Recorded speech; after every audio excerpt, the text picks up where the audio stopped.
On this episode of More Bible, we're going to be talking about some topics that parents may want to exercise discretion, who they're listening to it with, and topics like family planning, IVF, birth control, and etc. So keep that in mind as you begin to listen to this episode of More Bible.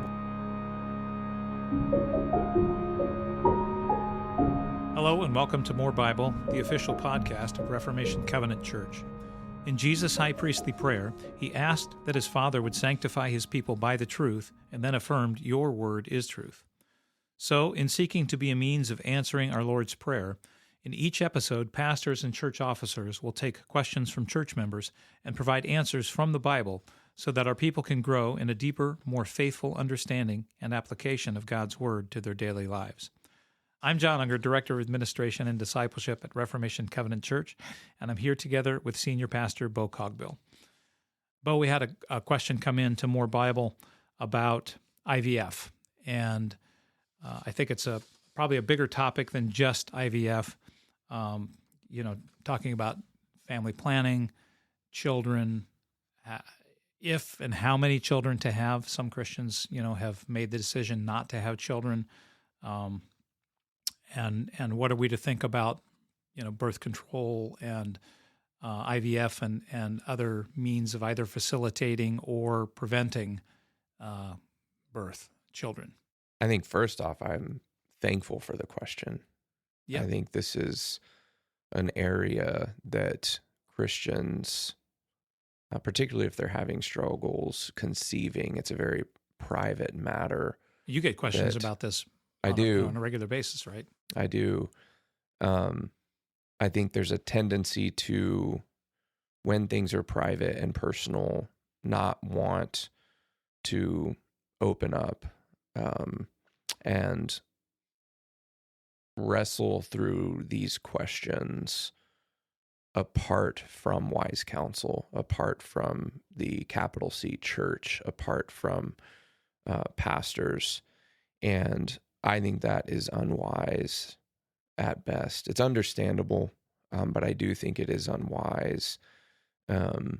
We live, a lot of us, in a church context that has been divorced and so individualized, divorced from the broader church conversation on these topics, and then hyper-individualized. And sometimes I don't think we stop to ask the question, just because I can do something, does that mean I should do it? And that's anything, right? So just first of all, I really do appreciate the question because it is one on a lot of people's minds. I think we can go a lot of different directions with this. I think if we wanted to start with the umbrella of family planning in general and the two sort of seemingly opposite positions, that children are a blessing and therefore you should want to acquire as many blessings as possible. If it's a quiver of arrows, let me get as many arrows to launch at the enemy as possible. And then you have the other, I think, side that is sees having children as totally a matter of personal convenience and opinion. What's best for me and my life and what I want to do with my life. I think both of those are problematic. I appreciate the sentiment of the first better because I think it aligns more with a biblical understanding of the sort of fundamental be fruitful, multiply, fill the earth.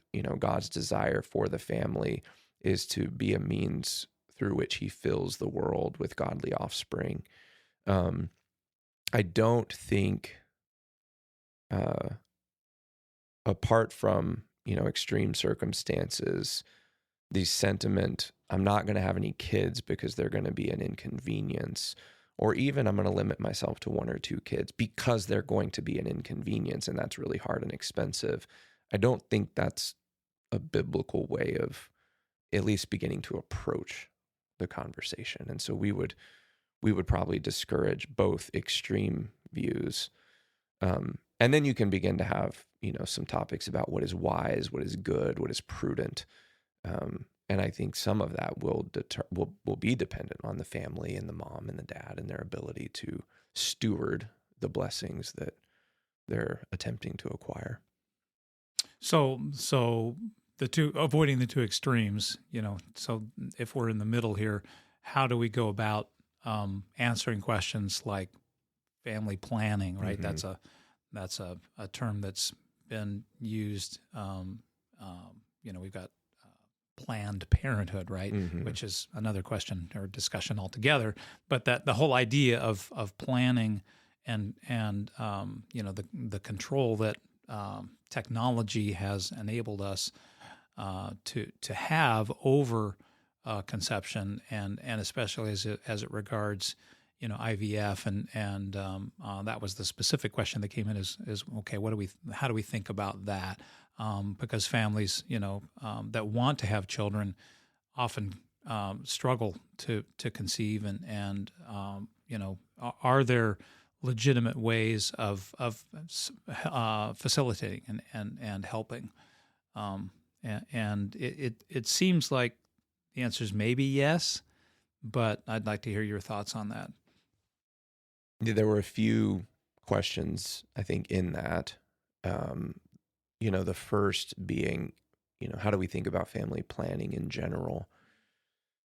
There is the notion that, well, we should just trust God, right? We should be willing to have as many kids as the Lord grants us. And that, that's within a family's prerogative to do, I think. I think the minute that somebody begins to assert any sort of plan, humility should start to kick in, right? So let's say, well, I have 7 kids and they only have 3. They should have as many kids as God would grant them. It's like, well, did you plan at all? Right? Did you do any sort of timing? Did you do any sort of spacing? Did you do any sort of, did you insert yourself into the planning process at all? And if you did, well, then at least principally, you haven't done something entirely different from the family who only chose to have 3 or 4 kids. Yeah. Right. And so I think being humble in that regard and not using a standard to judge others that maybe we've fallen short of the own subjective standard that we've created for ourselves. And we don't even know we may not even know their circumstance, right? Exactly. And at the end of the day, it's Jacob telling Rachel, "Am I God?" Right? Rachel wants children, or else she's going to die, and Jacob says, "I'm not the one who's going to open and close the womb." Right? God's the one who's in charge of this, and I think that's really important to remember as we think about these and look at maybe other families that have fewer or more children than we have, right? Yeah, we're very quick, and I'm in this boat as well, to judge by outward appearances and then make ourselves the standard. So that family has 8 kids, they're insane. Well, they might be insane, but the 8 kids doesn't tell you one way or another. That family only has 2 kids, they must be selfish.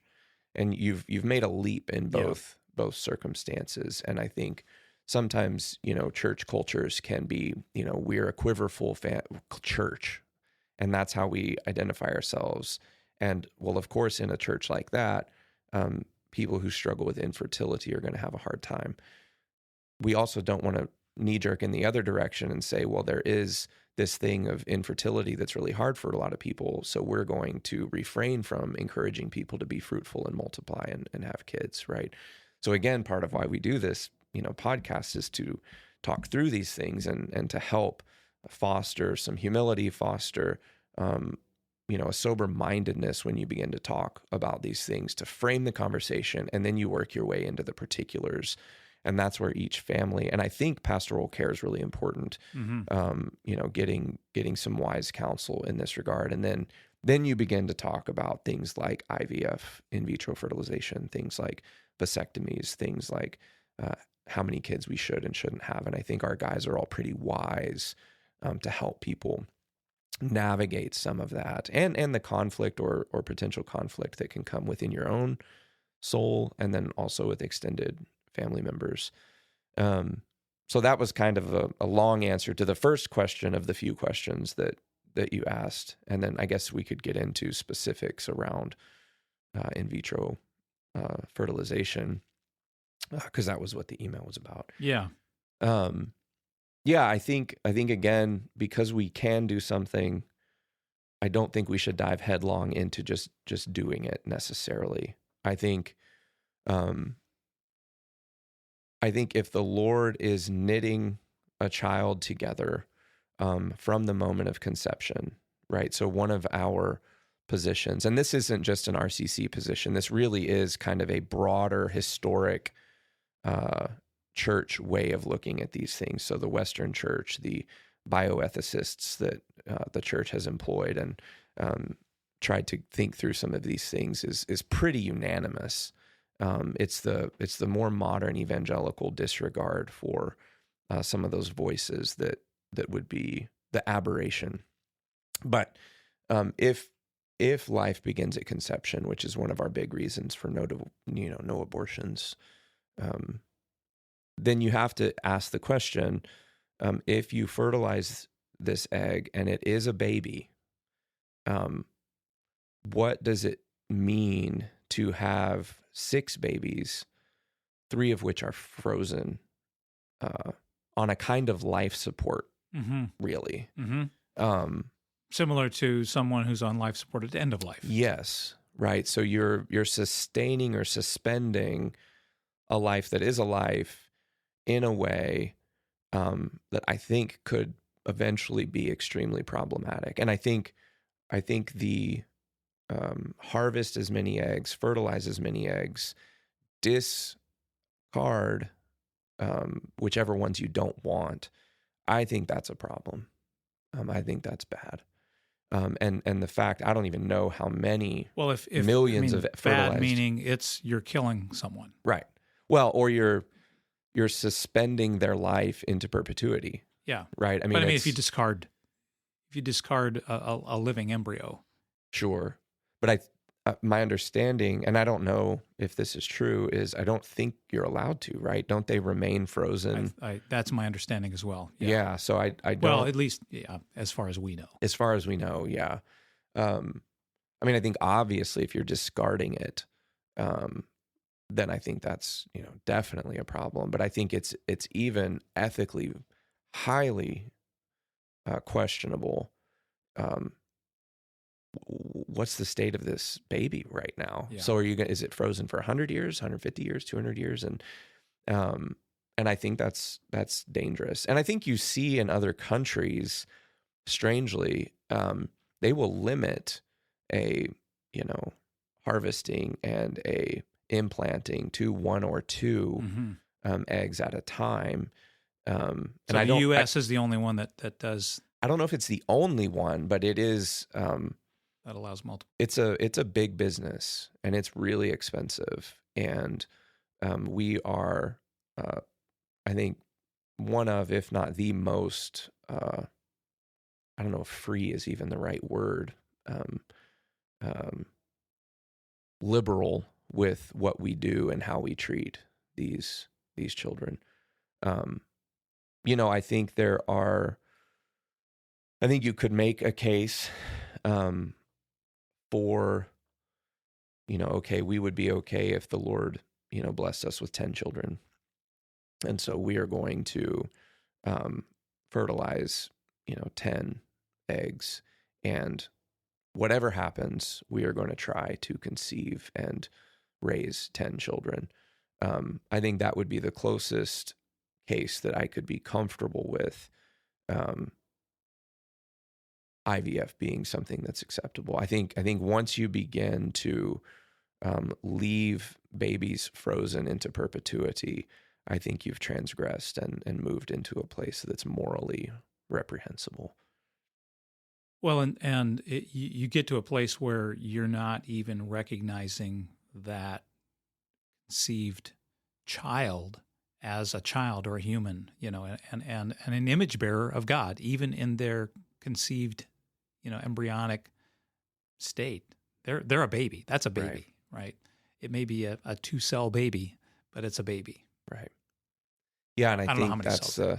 well, I don't. Yeah, but I think the principle remains. And I know there's people. It's interesting the position of the Roman Catholic Church is that it's not permissible, and yet I know Roman Catholics who will do it and just not talk to their priest about it, and they will argue, oh well, it's not viable until it's implanted into a womb, and therefore these frozen babies aren't actually babies, so we're not. But I just think that falls apart logically.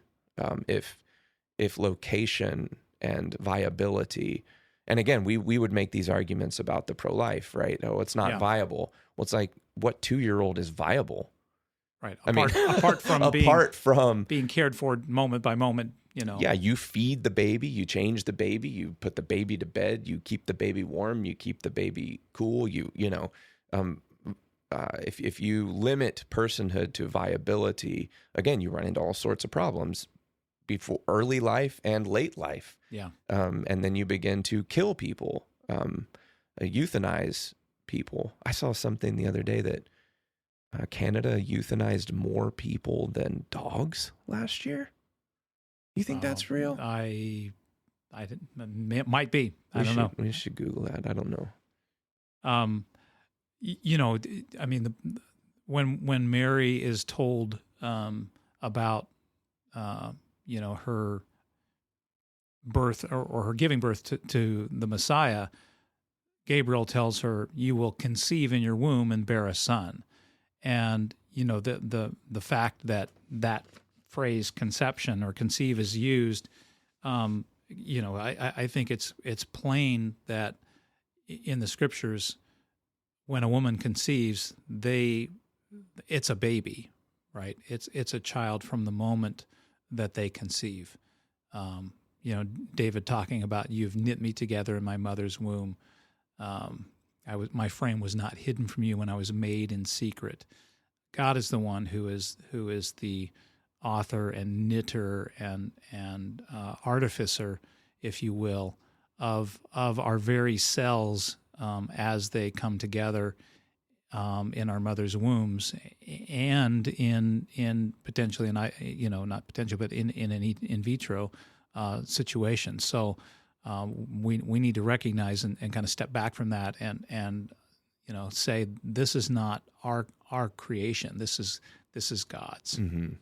Yeah, and I think that's hard for people who really want children. I think you see the desire, like you said, of Hannah, to have children, and there's a real grief that comes from hope deferred, but I think it's better to lament by faith than it is to flee lament and sin.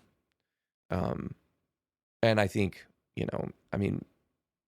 maybe doing embryo adoption is an option for people. Maybe there are millions. Yeah, exactly. So I know that there was a big adoption movement in evangelical circles in the 90s. Maybe that's the next big frontier for Christians, to be able to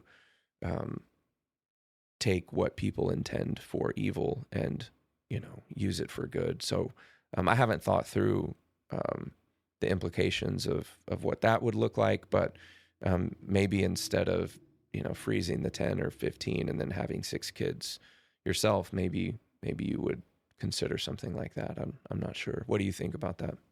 I think that would be a wonderful opportunity, honestly, for folks, and a gift of life, right? That you're enabling someone who is on life support to actually grow into what God would have designed for them, right?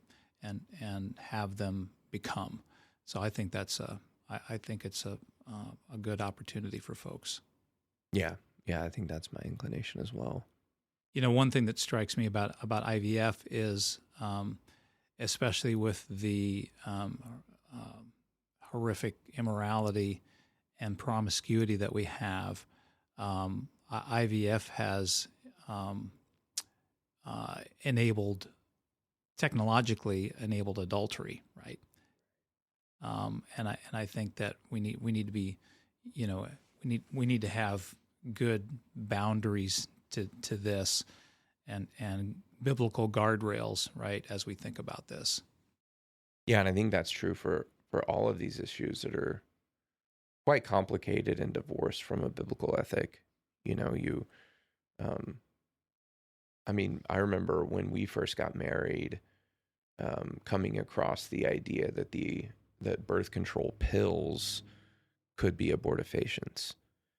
And I had never heard anything like that. And I know we've had people come to our church that have caught wind that is something that, and they had never heard of it before. And so Rach and I went and talked to some wise, godly people, and went back and talked to the doctor. And she's like, well, and she kind of walked you through all the reasons why that's probably not the case, but yes, ultimately there is this fail-safe that's meant to kick in should these other factors not result in keeping you from conceiving.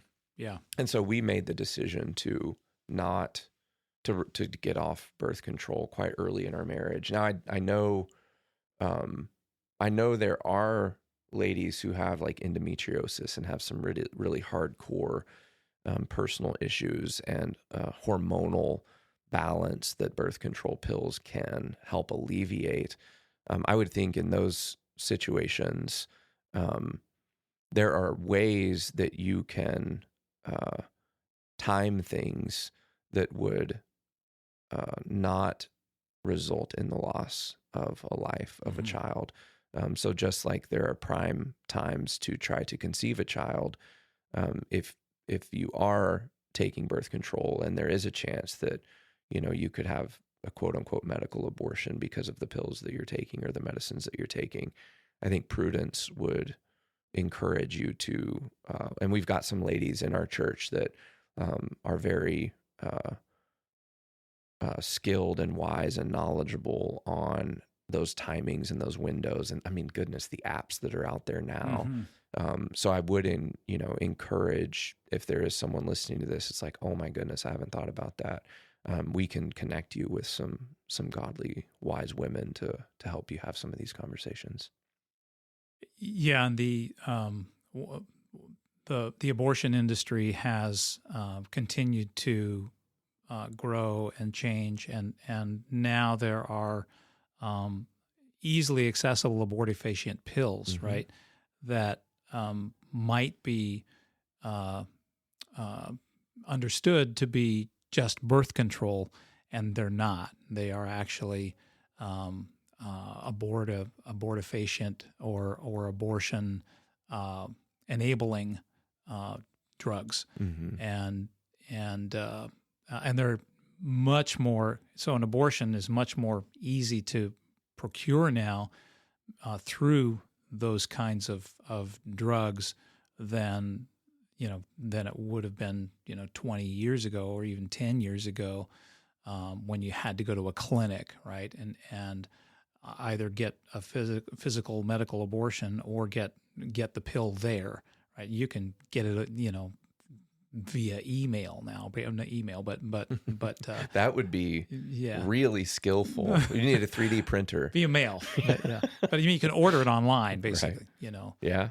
So there's, I think we just need, folks need to be cautious about those kinds of things and recognize that not everything that purports to be simply birth control is. Yeah, and even if you have a Christian doctor, this is increasingly a minority position in the church, which is really grievous. And so I would say, even if you have a Christian doctor, which most people are probably want to find up here, I would still encourage getting one of these older ladies and talking to them. And again, some of the things that we've talked about, there are very extreme views out there, and we have a wide range of these views in our church.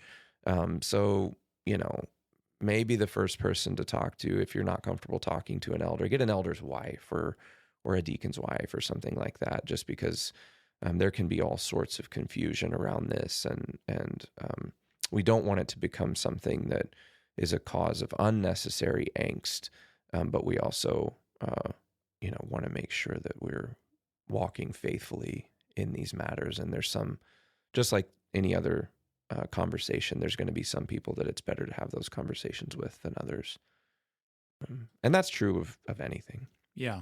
But to your first point, as we were beginning the discussion, having those conversations and thinking about those things not in isolation, but with the counsel of wise, godly, older Christians and your pastors, is really critical. Yeah, and we brought up a kind of at the beginning, any sort of planning. As soon as you begin to do that, it becomes multifaceted of, how many kids to have, how spaced out should they be, how old is too old for the risks that are associated with it. Those are all part of the conversation. I know that especially if you've got a handful of kids really early, the exhaustion that people can feel, if you've got 3 kids under 5 and you're like, that's it, we can't do this anymore, and then the husband needs to go get a procedure or something like that. I typically would tell people, just hold off. Most of us can probably handle one more kid than we think we can, at least. Yeah. So let the fatigue pass. Let the moment pass, and then maybe let's re-engage in that conversation. But don't do something because you're tired and because you just think you can't do it anymore. Let's work on that. Let's talk through that. Well, and approaching that with humility as well, right? Mm-hmm. Because you don't know what the future is going to hold for you and your family, and Right. and if God forbid, you should lose your wife and children. Exactly. Would that be a decision that you would regret? Right. Well, and you fast forward 6 years, and your youngest is 6. You have helpers now.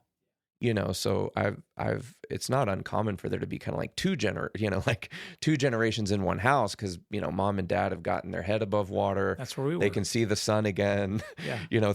They can taste food. They've gotten a full night's sleep for, 6 months now. The world looks a little bit different, and they're ready to take on a new challenge and probably learn from some of the things that they wish they would have done with the first few. So I would say not be hasty in making some of those decisions. Yeah, we've got a big gap between number 3 and number 4. I understand why. After our third, we were really tired. On the other side, there are families who, if children are a blessing, I think something to remember is faithful children are a blessing. If you are not going to steward 3 kids well, and raise 3 kids up in the nurture and admonition of the Lord, and you're going to have 3 kids that are 12 before they know how to read and don't know how to write and don't go out into the world with any sort of Christian work ethic and faithfulness to then go and be fruitful and multiply and have faithful offspring themselves. I think those people shouldn't have 10 kids, because now you have not 10 blessings, but 10 cursings and 10 apostates who are going to go reproduce. So I think it would be at least worth adding to the discussion in our churches, especially our churches that emphasize having a lot of kids. If you need to be faithful with a little before you try to be faithful with a much, because I think we've sadly seen probably well-intentioned people have so many kids that they can't or won't disciple well, and that ends up being a heartache for the parents as well, and for the church and for the community. And so I think there's some wisdom to taking that into consideration. And again, just like the person who's struggling with infertility, if you're hyperfertile, maybe you should also talk to some wise counselors. And, do you think it's good for us to have 6 kids? Do you think that I do a good job loving my wife and working hard? And do you think I do a good job of homeschooling? And, are my kids able to read and write and, do simple math, and be faithful? And am I preparing them to be leaders and parents themselves? Right, exactly. And faithful Christians. Yeah. I'm just overwhelmed and I love babies, so I'm going to have another baby is not a good reason to have another baby. And I think that's an important conversation that maybe should happen in addition to these other conversations. Yeah. Amen. Well, that's all the time we have for today. If you have questions about this or any other topic, please text either me or Pastor Cogbill, or you can email us at morebible@reformationcovenant.org. Again, that's morebible@reformationcovenant.org. Until next time, as the prophet Hosea exhorts us, let us pursue the knowledge of the Lord. And remember to make the best use of the time God has given you for His glory and the life of the world. The Lord be with you all.